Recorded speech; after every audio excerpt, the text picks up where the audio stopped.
하나님 감사합니다. 오늘도 하나님 주신 거룩하고 위대하신 말씀 부족한 종이 감히 전합니다. 종은 감추어 주시옵시고 하나님의 성령께서 친히 선포하여 주시어서 오늘 이 부활의 영광의 의미가 무엇인지를 제대로 깨닫고 우리 성도들, 우리 주님께서, 우리 하나님께서 주신 이 부활과 영생의 이 기쁨을 충만히 누리게 하여 주시옵소서. 예수님의 거룩하신 이름으로 기도하옵나이다. 아멘. 차를 여기다 가셨다고 조그만 차가 있으니까 차가 못 빠져나간다고. 그 작은 차는 전화번호 없냐? 없대요. 아니 원래 이렇게 예배 드릴 때만 우리 여기다 다친다. 우리 또 이런 경우들이 많아가지고 차를 거의 못 바치는데 서로 이걸 이해를 해야 되지 않냐고. 그리고 교통계도 전화하고 전화하게 여기 바치는 데냐고. 꼭 바치 아마 바치는 데냐고. 꼭 바치지 말라는 법은 없다 그랬어요. 내가 이해하시라고 해서 뒤를 조금 후진해서 빠져서 가셔라 그랬더니 시간 버리지 기름 달지.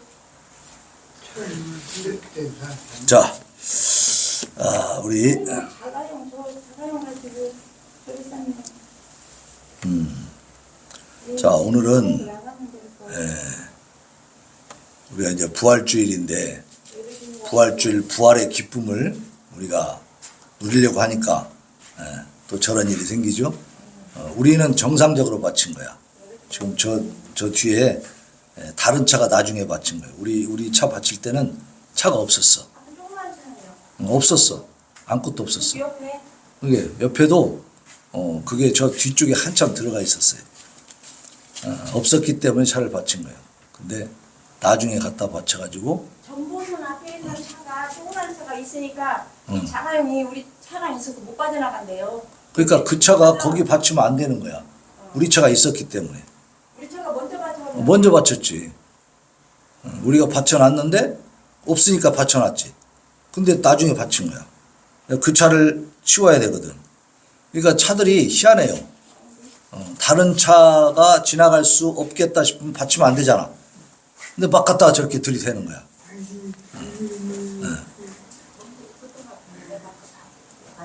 아니에요. 없었어요.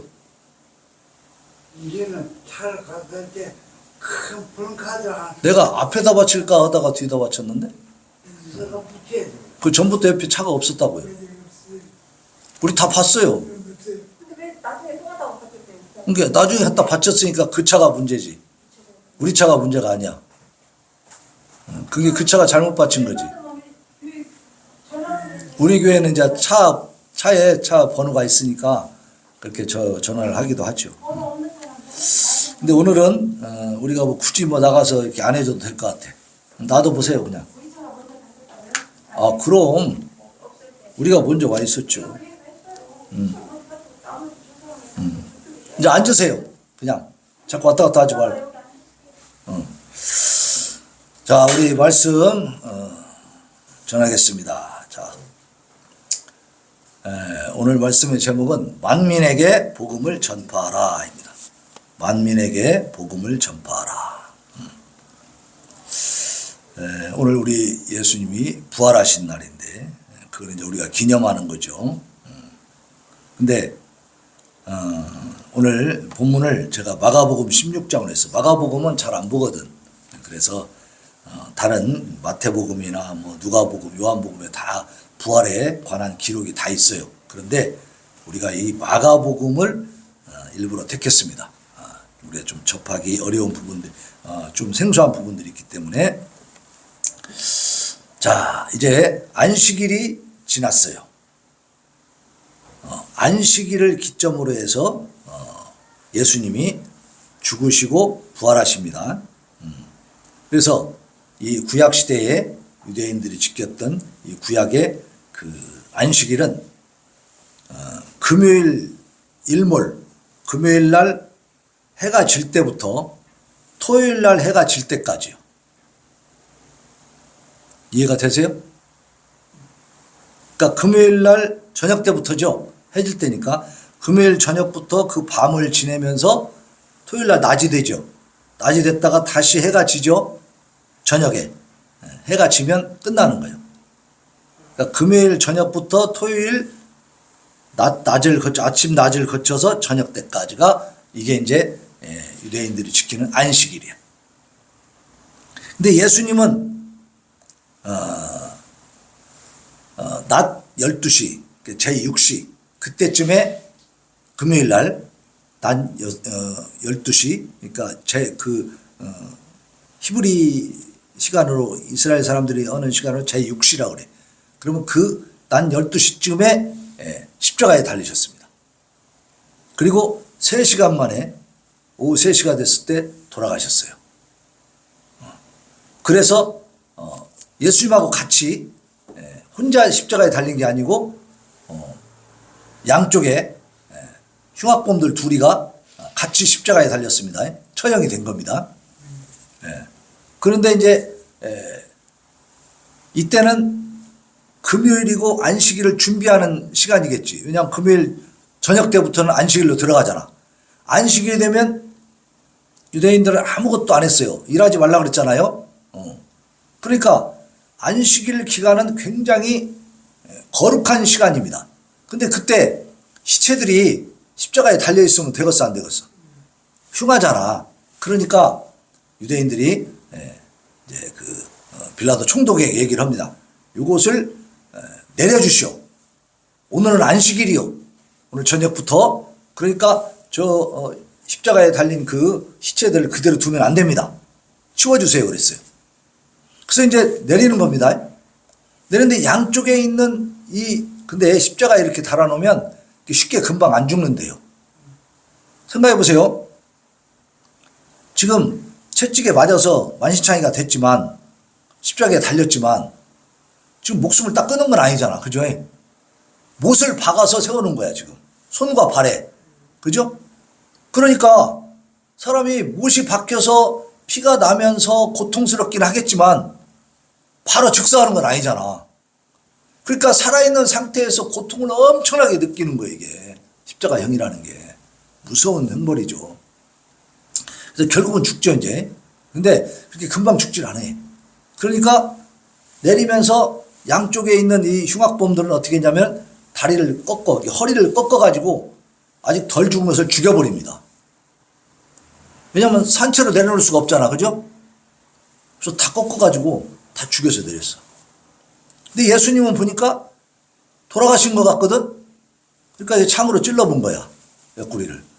딱 찔르면 사람이 살아있으면 딱 반응을 하겠죠? 반응이 없어. 그냥 푹푹 들어가면서 물과 피가 쫙 흐르는 거야. 그러니까 죽었구나. 해가지고 예수님은 다리를 꺾지 않고 그대로 내려서 이제 아리마대 요셉이 자기 무덤으로 가져갑니다. 이 요셉이라는 사람도 이제 공회원인데 나름대로 지도층이었죠. 근데 마음으로는 예수님을 따랐지만 그걸 드러내지는 못했어요. 왜냐하면 공회가 전부 다 일어나가지고 예수님을 죽여야 된다 그런 식으로 하니까.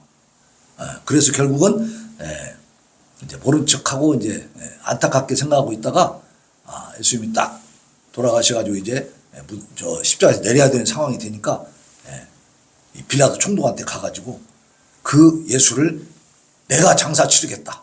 나에게 달라 그런 거예요. 그럼 네 마음대로 해라. 그래가지고 자기가 우리가 이제 조금 돈이 여유가 있으면 내가 들어갈 묫자리를 준비해요 안 해요? 준비하잖아. 우리 아버지도 우리 할아버지 할머니 묘도 다 준비해서 거기다 다 모셨고 아버지하고 어머니하고 같이 들어갈 묘를 미리 준비해 두셨었어요. 그래서 돌아가셨을 때 우리가 거기다 장례를 치렀거든. 그러니까 이 아리마대 요셉도 나름대로 공회원이었기 때문에 돈도 있고 지위도 있어요. 그러니까 자기 무덤을 미리 준비해 놨던 거야, 새 것으로. 근데 거기다가 예수님을 장사를 치러. 거기다 무덤에다 이제. 근데 우리나라는 매장을 하잖아요. 집어도 흙으로 다 덮잖아. 근데 이 이스라엘 지역은 이 그 모래 땅인데다가 막 그 바위 같은 게 많아. 산에. 그러니까 팔 수가 없어. 그러니까 어떻게 했냐면 이렇게 동굴을 파가지고 그 안에다가 시체를 넣고 그 다음에 큰 돌로 입구를 막았대요. 그 돌이 엄청 커가지고 장정 2-3명이 움직여야 된대. 그 정도로 큰 돌이야. 그걸 이제 막아놓은 거야. 그러니까 이제 아리마대 요셉이 예수님을 내려다가 거기 이제 무덤에 넣고 딱 덮어놓은 거야. 그걸 언제까지 끝내냐? 금요일 날 일몰, 저녁에 해 지기 전까지 끝내야 되는 거예요. 왜냐하면 해가 딱 지면 일 못해. 일 못해. 못 움직여. 그러니까 그걸 미리 딱 해놓은 거예요. 근데 이제 예수님한테 이 여자들이 지금 여기 가는 거 보니까 막달라 마리아, 또 야고보의 어머니 마리아, 살로메 이런 사람들이 지금 이 예수님한테 지금 가고 싶어. 근데 갈 수 있어요, 없어요? 안식일 날은 가면 안 돼. 못 움직여. 그러니까 가만히 기다리고 있어. 그리고 뭘 준비했냐면 향품을 준비했어. 시체에 바르는 향품. 응? 그걸 준비하고 있다가 언제 이제 움직이냐면 안식일이 지남에, 그렇죠. 안식일이 지남에 안식 후 첫날 매우 일찍이. 그러니까 토요일 저녁이 되고 그 밤이 지난 다음에 일요일 새벽, 응? 이른 아침에 이제 이 사람들이 해 돋을 때 무덤으로 막 가는 거야. 가면서 무엇을 걱정하느냐? 여자들 셋이 가니까 무덤 문이 무겁다겠어요? 가볍다겠어요? 바위 큰 돌로 막아놓으니까 무겁잖아. 그러니까 야, 저 무덤 문을 누가 좀 굴려줘야 되는데 어떡하지? 막 걱정하면서 가는 거야. 어? 근데 딱 가보니까 어떻게 돼 있어? 무덤 문이 열려 있는 거야. 왜? 큰일 났지. 왜? 밤 사이에 예수님 무덤이 열려 있다? 이거 문제가 있는 거죠. 어? 놀래가지고 막 무덤 안을 이렇게 쳐다보니까 거기에 누가 있어요? 흰 옷을 입은 청년이 탁 앉아 있는 거야. 깜짝 놀랐죠. 이게 누구야? 어? 예수님 시체에 지금 향품 발라주려고 왔는데 무덤 문은 열려 있고 어떤 청년이 앉아 있으니까 깜짝 놀래죠. 더구나 여자들 셋이 갔으니까. 그러니까 그 청년이 이렇게 얘기합니다. 놀라지 말라. 너희가 십자가에 못 박히신 나사렛 예수를 찾는구나. 그가 살아나셨고 여기 계시지 아니하니라. 보라, 그를 두었던 곳이니라. 이렇게 보니까 세마포옷이 그대로 있는 거야. 응? 가서 그의 제자들과 베드로에게 이르기를 예수께서 너희보다 먼저 갈릴리로 가시나니 전에 너희에게 말씀하신 대로 너희가 거기서 배우리라 하라. 제자들한테 가서 얘기해라. 예수님이 갈릴리로 먼저 가시니까 거기 가서 예수님을 만나라고 해라. 미리 말씀하셨거든. 내가 갈릴리로 갈 것이다. 거기서 만나자 했으니까. 근데 여자들이 생각할 때 이 말이 믿겨져 안 믿겨져? 지금 죽었잖아 예수님은. 근데 어디 뭐 갈릴리로 가라 그러고 생뚱맞게 청년이 앉아가지고 엉뚱한 소리를 하고 있는 거요. 응? 그러니까 막 무덤에서 나와서 도망해갖고 무서워갖고 아무 말도 못하고 있는 거예요. 이게 정상적인 상태죠. 예? 이건 만들어진 이야기일 수가 없는 거야. 만약에 만들어진 얘기 같으면 여기서 여자들이 아이고 그래요 예수님 부활하셨구나 할렐루야 막 이렇게 해야 돼. 만들어진 얘기 같으면. 그지? 근데 이건 너무나 사실적인 얘기.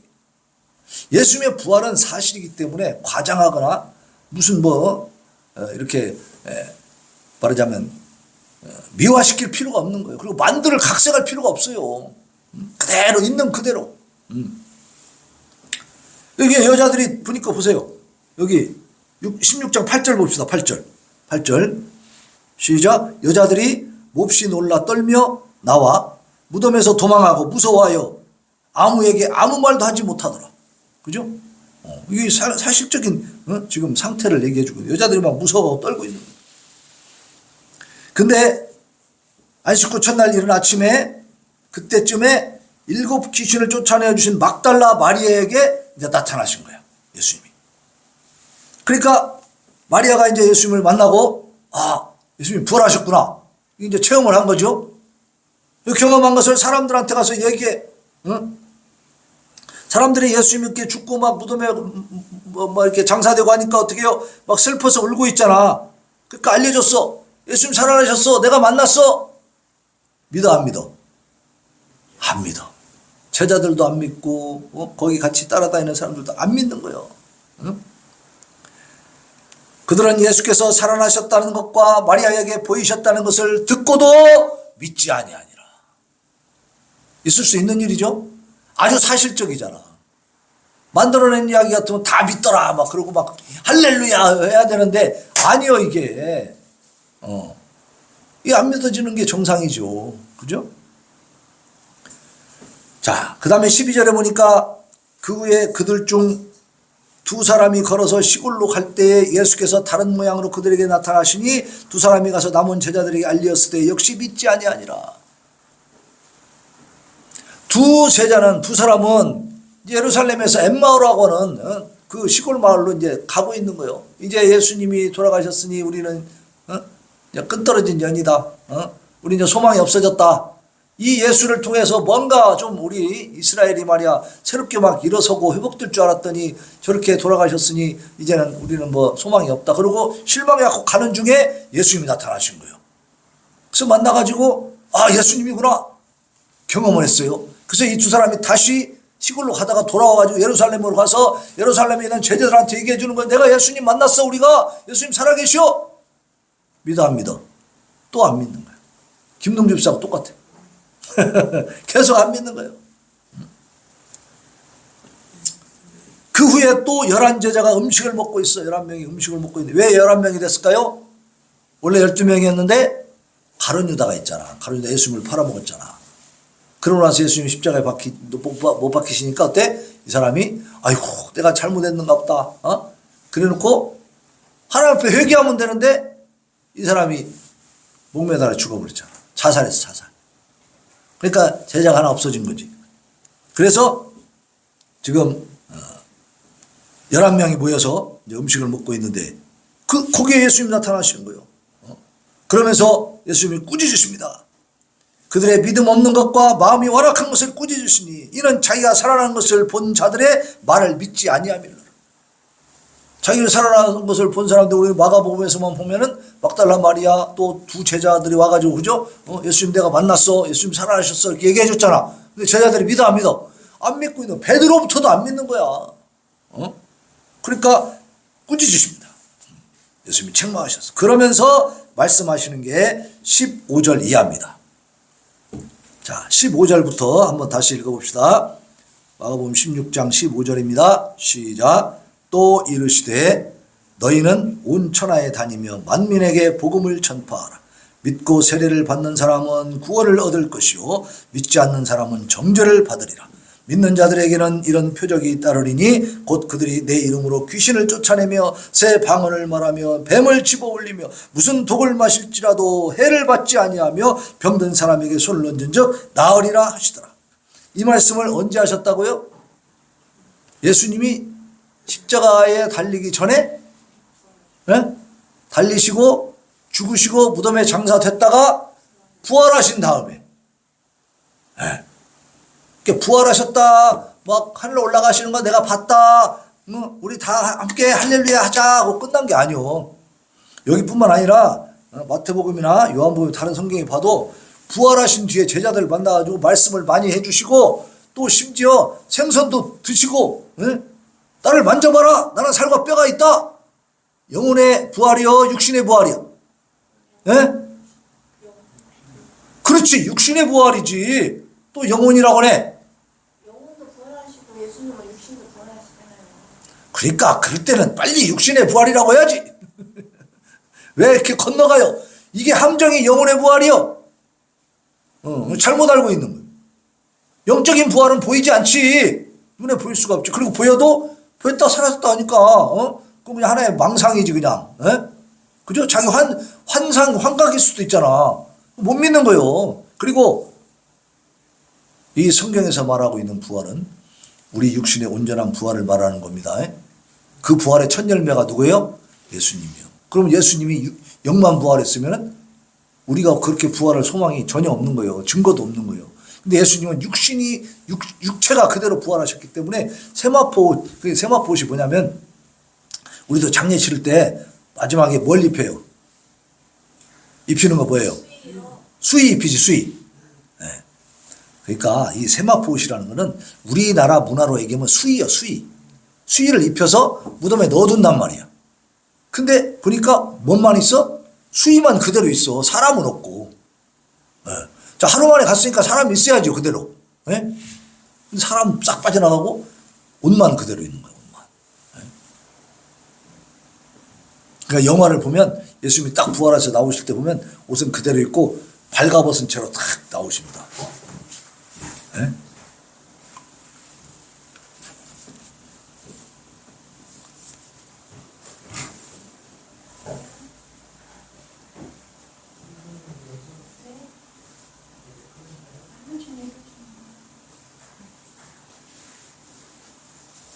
예, 어서 오세요. 예, 예. 예, 들어 앉으세요. 예.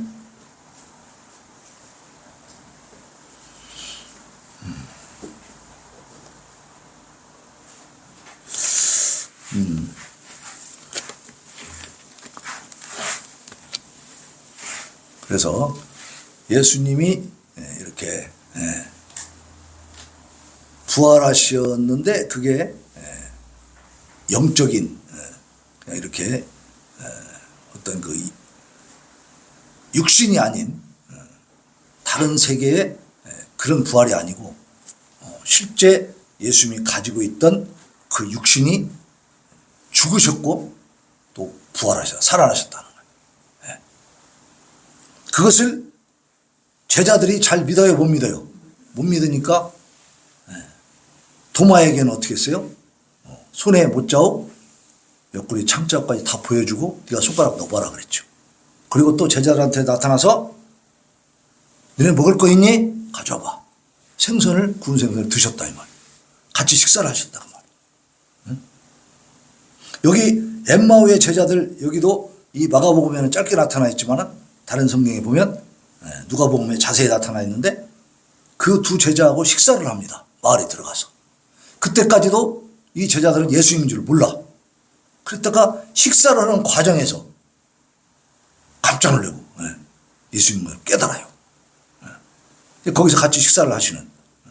그래서 예수님은 육신의 부활을 하셨다는 거예요. 그것은 뭐냐면 우리도 예수 그리스도를 믿는 우리에게도 부활의 소망을 주시는 것입니다.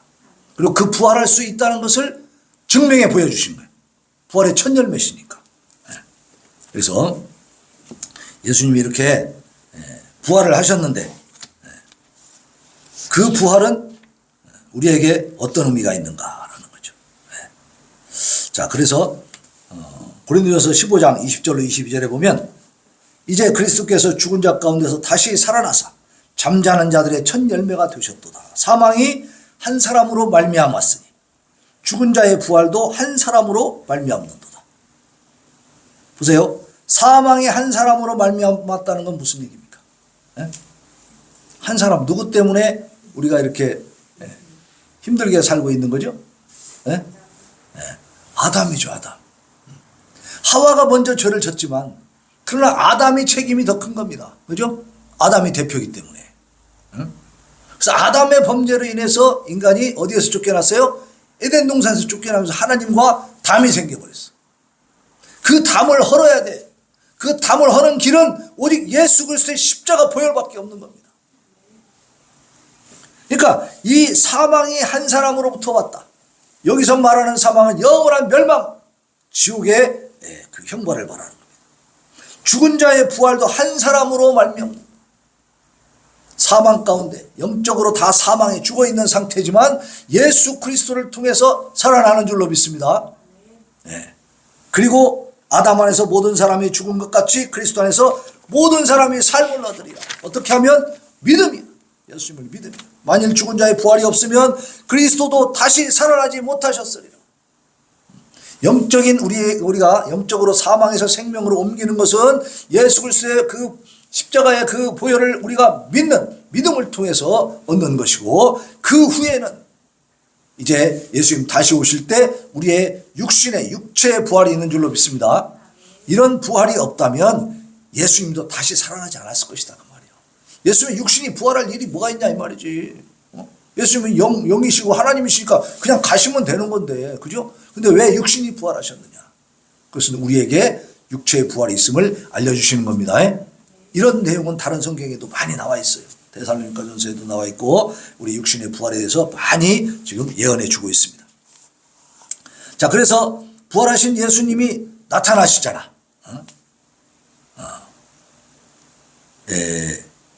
누구한테 나타나셨죠? 마리아에게 나타나시고, 그리고 두 제자에게 나타나고, 그죠?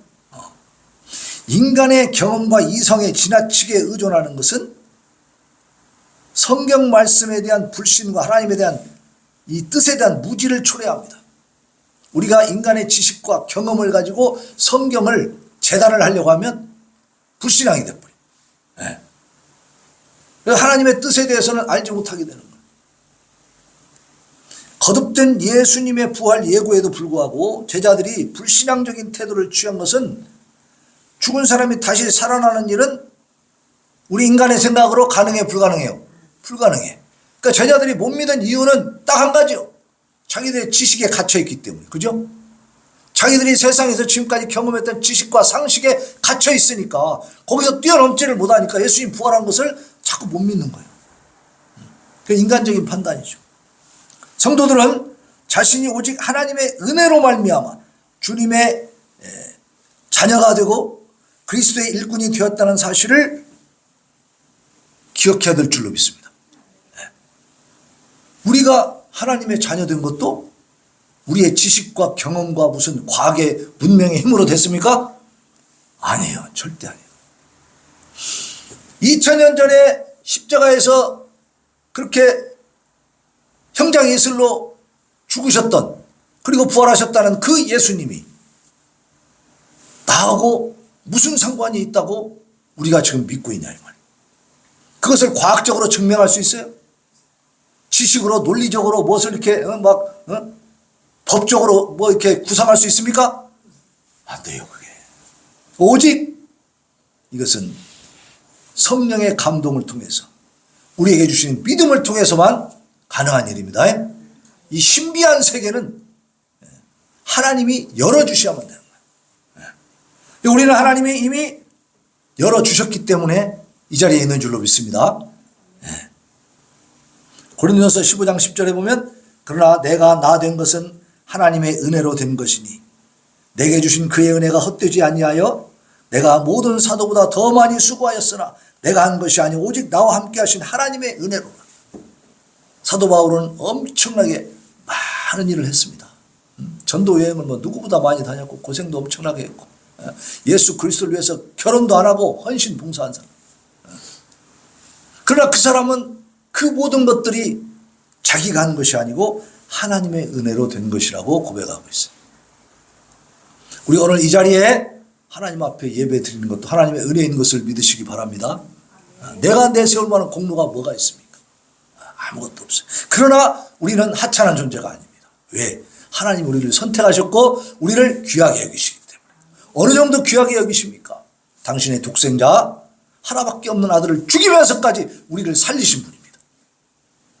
그 사랑을 깨달으시기를 바랍니다. 그걸 생각하면 얼마나 감격스러운지 몰라요. 내가 무엇이고 한데 하나님이 이 자리에 와서 죽어주셨냐 이 말이에요. 하나님이 이 땅에 오셔서 죽으셔야만이 내가 살 수 있었다는 거예요. 그 덕분에 내가 살아있다는 거예요. 내가 그 덕분에 하나님 나라를 소망할 수 있게 됐다는 것입니다. 예수님께서 제자들에게 사명과 능력을 주시는 장면이 15절부터 쭉 나오죠. 이제 예수님이 직접 말씀하신 내용들이 나오고 있습니다. 거기에는 바로 만민에게 온 천하에 다니며 만민에게 복음을 전파하라. 이 말씀 오늘 말씀의 제목이죠. 자, 주님의 지상 대명령입니다. The Great Commission이라고. 주님의 지상 대명령을 내리고 계십니다. 주님은 복음을 전파하고 말씀하시면서 그것이 영생과 영멸의 기준임을 분명하게 보여주고 계세요. 자, 16절 읽습니다. 16절. 오늘 그 본문 마가복음 16장 16절 같이 읽읍시다. 시작. 믿고 세례를 받는 사람은 구원을 얻을 것이요 믿지 않는 사람은 어떻게 돼요? 정죄를 받으리라. 정죄를 받으리라. 믿는 자는 어떻게 된다고요? 구원을 얻고 믿지 않는 자는 정죄를 받는다. 그래서 정죄. 이것은 하나님이 직접 말씀해 주신 거잖아.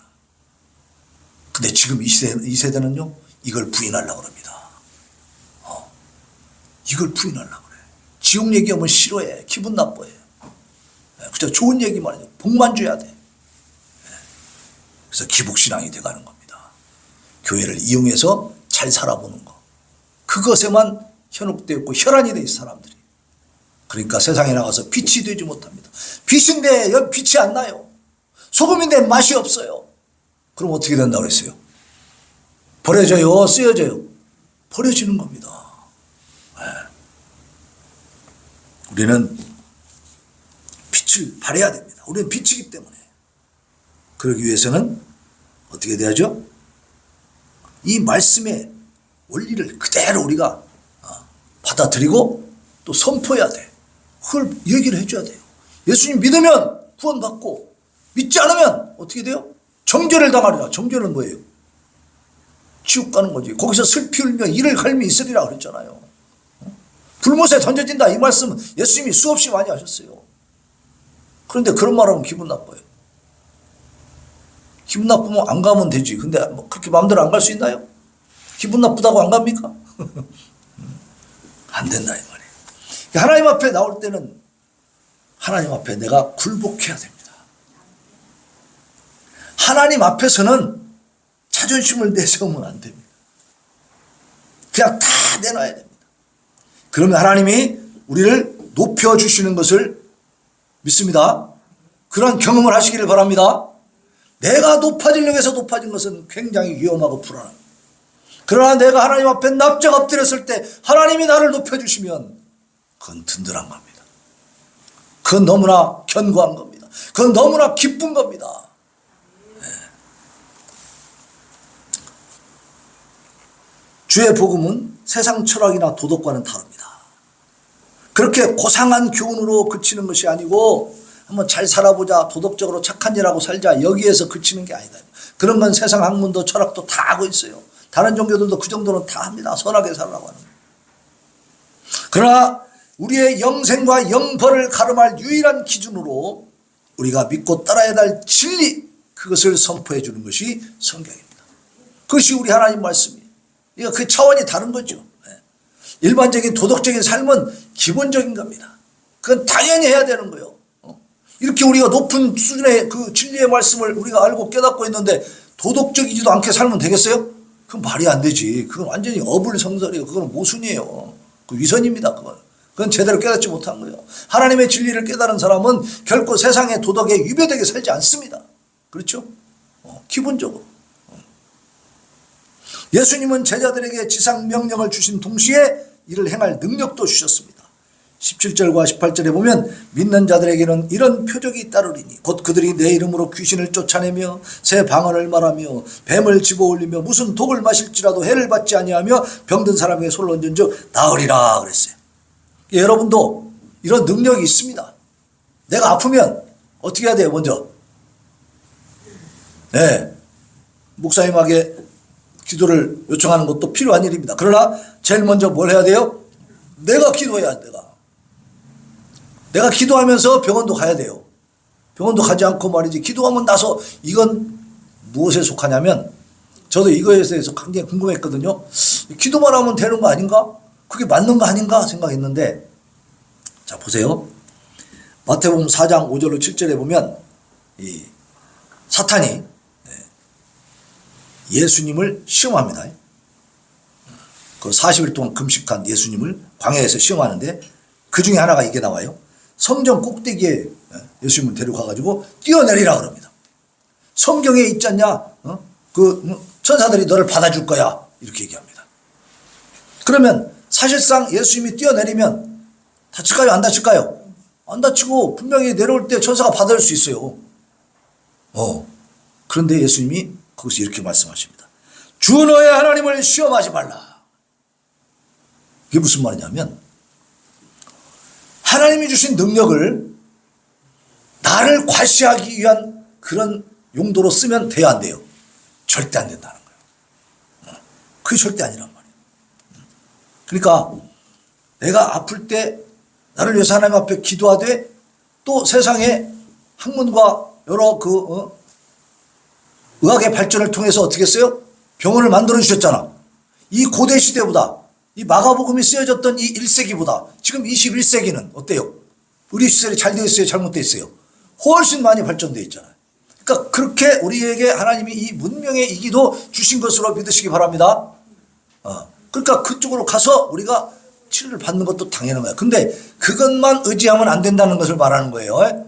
그 약을 의지하고 의사를 의지하고 그들에게 치료를 받고 우리가 처방을 받고 치료를 받고 뭐 하지만은 그걸로 끝나는 게 아니고 그 처방과 그 약효가 충분히 나타나도록 하나님 앞에 어떻게 해요? 기도하라는 거지. 모든 것이 기도 안에 포함되어 있는 것입니다. 자, 그래서 이미 십자가에서 그 순환과 또 이를 이긴 부활, 그렇죠? 예수님은 십자가의 순환을 당하셨지만 어떻게 했어요? 부활하셨잖아요. 이겼잖아요. 우리의 구세주로서 전 우주에 대한 주권을 가지셨음을 예수님은 확증해 주셨습니다. 당신의 제자들에게 제자로서의 권세와 능력을 그래서 보장하신 거예요. 예수님이 십자가에 죽으시고 그냥 시체가 그냥 무덤에 있는 상태에서 영으로만 나타나서 말씀하셨다면 우리가 따르기가 조금 거시기하지. 그죠? 근데 예수님이 진짜로 말씀대로 부활하셔가지고 부활하신 그 몸을 가지고 이제 능력을 주시겠다 하시니까 우리가 어떻게 해요? 수긍이 가는 거예요. 믿을 만한 거예요. 그러니까 우리의 이 삶에 있어서 지금까지 인류 역사상 죽음의 문제를 해결한 자가 있습니까? 없습니까? 없어요. 최고로 잘 해결한 사람들이 어떤 해결이냐? 인생은 왔다 가는 게 자연스러운 이치니까 저항하지 말고 그냥 편안히 가자. 이게 최고의 해결책이에요. 인간이 할 수 있는 최상의 해결책이에요. 그 이상은 없어요. 그러나 예수님은 죽음 이후의 세계에 대해서 분명하게 예언해 주고 계시고 준비하고 계신다고 말씀하고 계십니다. 그러니까 한 번 죽는 건 사람에게 정해진 거지만 그걸로 끝납니까? 아니에요. 그 후에는 심판이 있다고 말씀하고 있습니다. 이 심판에 대비하는 것이 진짜 노대책인 줄로 믿습니다. 이 심판에 대비하는 진짜 우리 성도들은 제대로 노대책하고 있는 거예요. 아무리 이 세상에서 살 준비를 많이 해놔도 다 누리고 살 수 있습니까? 아니에요. 결국 병원 가면은 그 조그마한 휠체어에서 그 병실 침대 하나 그것밖에 차지할 수 없는 거야. 고대강실 지어놔도 소용없어. 그죠? 몸이 아프면 병원 가 있어야지. 어떤 사람이 그런 고백을 해놨더라고. 자기가 막 출세해가지고 엄청난 집도 엄청 크고 막 몇 채씩 있고 막 배도 막 좋은 거 사다 놓고 막 자기 나름대로 그냥 유람선 해놓고 막 진짜 신나게 살았는데 몸이 딱 아파버리니까 병원에 입원해가지고 어디 나가지도 못하고 그런 거 다 그냥 그림의 떡이요. 그 병실에서 살아야만 되는 그런 인생이 되더라고. 세상 거 많이 가져봐야 뭐하냐 이 말이야. 결국 떠날 때는 아무것도 못 가져간다고. 근데 우리가 갈 때 갈 곳이 없으면 그것이 제일 불행한 일인 줄로 믿습니다. 그러나 우리는 부활하신 주님이 우리에게 약속하셨기 때문에 우리는 부활의 소망을 가지고 살아가는 거예요. 그리고 이제 만민에게 복음을 전파하러 가면서 능력을 주셨습니다. 뱀을 집어올리며 무슨 독을 마실지라도 해를 받지 않는다. 자, 오늘 여러분들은 앞으로 뱀이 나오면 확 잡아버리시기 바랍니다. 그런데 이게 실제로 성경에 보면 사도행전 28장에서 바울이 멜리데 섬이라고 하는 데 가가지고 독사한테 물립니다. 불을 지피는데 이게 그 속에서 뱀이 나와가지고 바울을 물어가지고 대롱대롱 매달린 걸 원주민들이 다 봐요. 근데 이제 바울이 이렇게 탁탁 털어서 떨어뜨렸어. 근데 이제 원주민들이 볼 때는 이제 좀 있으면 죽겠다. 독사한테 물렸으니까. 근데 멀쩡한 거야. 그래서 사람들이 놀라는 그런 장면이 있습니다.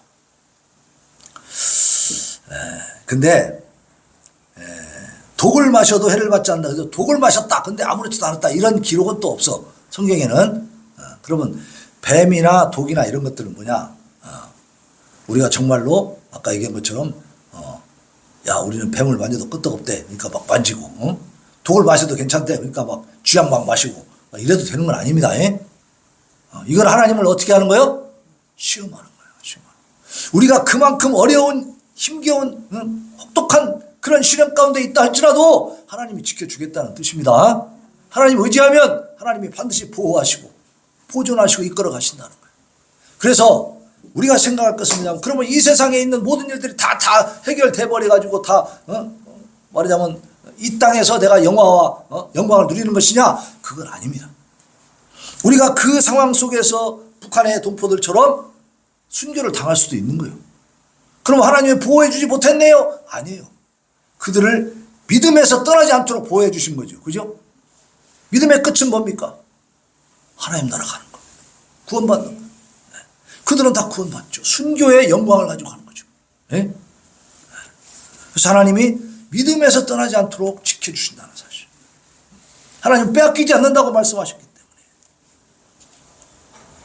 만약에 근데 이런 이단도 생겼대요. 실제로 뱀을 집어들거나 독을 마시는 이런 에팔레치아라고 하는 그런 이단이 생기기도 했다는 거예요. 그러니까 성경을 잘못 알으면 이렇게 이상한 짓들을 하는 겁니다. 예? 제대로 깨달으시기를 바랍니다. 하나님을 함부로 시험하면 된다 안 된다? 절대 안 되는 일이에요. 예. 복음 사역을 위해서 하나님께서 주신 권능을 자신을 과시하기 위해서 사용하는, 그리고 하나님을 시험하는 그런 행동이 됩니다. 이것은 죄악입니다. 그리고 이제 그리스도의 승천과 복음 전파의 지속에 대해서 말씀하고 있습니다. 19절 20절에 보면 예수님이 말씀을 마치신 후에 하늘로 올려지사 하나님 우편에 앉으시니라. 그리고 이제 제자들은 나가서 뭐예요? 복음을 전파하는 거예요. 그때 주께서 함께 역사하사 그 따르는 표적으로 말씀을 확실히 증언하시니라. 그래서 결국 요때도 이제 하나님 은혜를 받지만 50일 후에 오순절날 마가의 다락방에서 성령의 충만한 역사를 체험을 하죠. 그때부터는 이제 그야말로 이 사람들이 목숨을 두려워하지 않습니다. 죽는 걸 두려워하지 않고 나가서 복음을 전파하게 되는데, 그 전파의 능력이 오늘까지 온 줄로 믿습니다. 만약에 그 능력이 거기서 끝나버렸으면 이스라엘 예루살렘에서 다 끝나버렸어야 돼. 왜? 예수님을 십자가에 달아 죽인 사람들인데 제자들이야 못 죽이겠어요? 완전히 말살됐어야 돼. 근데 그게 됩니까 안 됩니까? 안 되지. 왜냐하면 하나님의 역사이기 때문에. 하나님께서는 사명과 함께 능력도 주십니다. 우리에게 일할 수 있도록 어떤 사명을 주셔. 너는 무엇을 해라. 저도 다른 걸 하고 싶었는데 정말로 오랜 시간 17년 동안 버티다가 결국은 내가 항복하고 하나님의 뜻에 따르게 된 겁니다. 그래서 여기 서 있는 거예요. 그 사명을 주실 때는 사명을 감당할 수 있는 능력도 같이 주십니다. 믿으시기 바랍니다. 여러분들에게도 다 사명이 있어. 특별히 오늘 말씀 제목 한번 다시 읽어봅시다. 뭐라고 되어 있죠? 만민에게 복음을 전파하라. 자, 이거는 여러분들이 할 수 있는 일이에요, 없는 일이에요? 할 수 있는 일이지. 만민에게 하라고 하니까 아프리카까지 가야 하는데, 저기 대서양을 건너가, 태평양 건너가야 돼. 그렇게 생각해야 됩니까? 어디에 있어? 만민이. 내 옆에 다 있잖아. 우리 주변에 예수 안 믿는 사람들 많아요, 적어요? 많지, 많고 많지. 그들에게 복음을 전파하는 겁니다. 우리의 믿음을 가지고 시도하면, 우리가 믿음을 갖고 시도하면 능히 해낼 수 있는 가능한 사명, 그 사명 중에 하나님이 능력도 같이 주시는 줄로 믿으시기 바랍니다. 우리가 부족하고 어느래도 복음을 전하면 성령이 역사하신다. 예수 그리스도의 승천, 하늘나라로 올라가신 것은 예수님의 재림의 전주곡입니다. 올라가시면서 뭐라고 했는가? 자, 잘 들어보세요. 사도행전 1장에 보면 예수님이 하늘로 올라가실 때에 제자들이 자세히 하늘을 쳐다보고 있어. 예수님이 쑥 올라가시는데 구름이 싹 가리니까 어때요? 어떻게 된 거야? 막 또 보일란가? 어떻게 또 내려오실란가? 막 떨어질란가? 정신없어 지금. 처음 보는 장면이. 그때 흰옷 입은 두 사람이 그들 곁에 서서 갈릴리 사람들아 어찌하여 서서 하늘을 쳐다보느냐? 너희 가운데서 하늘로 올려주신 이 예수는 하늘로 가심을 본 그대로 오시리라 그랬어요. 본 그대로 오시니까 어떻게 오시겠어? 예수님이. 하늘로부터 오시는 겁니다. 믿으시기 바랍니다. 이건 성경 그대로 이루어지는 거야. 이단들은 뭐라 그래요? 구름이 사람이래. 이게 사람 속으로 오신대. 어디 오셨대 벌써. 빨리 와보래. 예수님이 그렇게 오십니까? 다시 오시는 예수님이? 절대 그렇게 오시지 않습니다. 다시 오시는 예수님은 우주를 진동하면서 오십니다. 우리만 알고 누구만 아는 게 아니에요. 전 우주와 전 인류가 한 번에 다 할 수 있게 그렇게 오셔요. 왜? 처음에 오신 예수님은 희생양, 어린 양, 죗값을 치르러 오신 힘없는 분이었지만, 다시 오시는 예수님은 뭐예요? 심판주로 오시는 분이기 때문에 그렇게 연약하게 오지 않습니다. 그건 분명히 성경에 기록이 되어 있고 예언이 되어 있어요.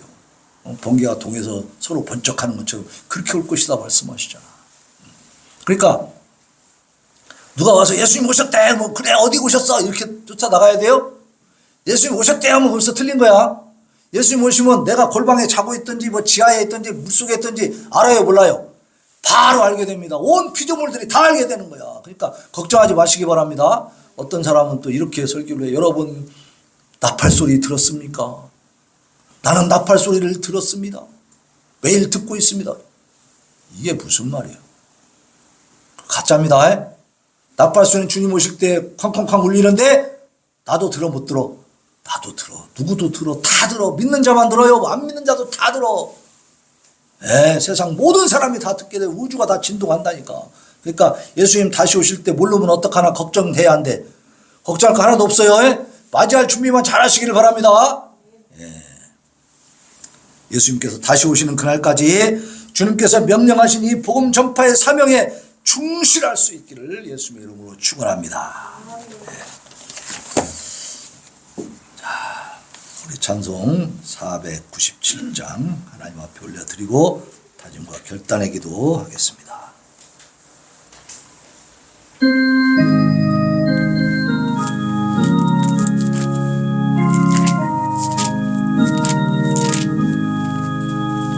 주 예수 넓은 사랑 그 크신 은혜를 나의 힘써 전파함은 참 기쁜 일일세. 주 예수 복된 말씀 생명과 진리요 내 맘의 갈급함 다 채워주시네. 옛부터 전한 말씀 주 예수 크신 사랑 나 항상 전파하기 참 기뻐하도다.